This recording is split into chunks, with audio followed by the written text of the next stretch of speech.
పిచ్చి పలు రకాలండి. అందులో ఇదొక రకం. మీకు గనక నా వీడియోస్ నచ్చితే ప్లీజ్ లైక్ చేయండి.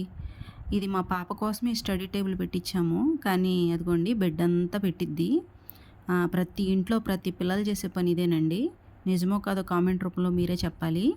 ఇంతకీ సరే చదివేస్తుందనుకోని లోపలికొచ్చానండి. కానీ పెద్ద పనే చేస్తుంది. చదువు కూడా ఇంత బాగా అంత కాన్సంట్రేషన్‌గా చదువుకోరనుకుంటా పిల్లలు. ఇదండి మా అబ్బాయికి చిన్న ఫ్రాక్చర్ అయింది చెయ్యికి. తనలో ఉన్న ఆర్టిస్ట్‌నంతా బయటకు తీసుకొచ్చి ఆర్టేస్తుందండి.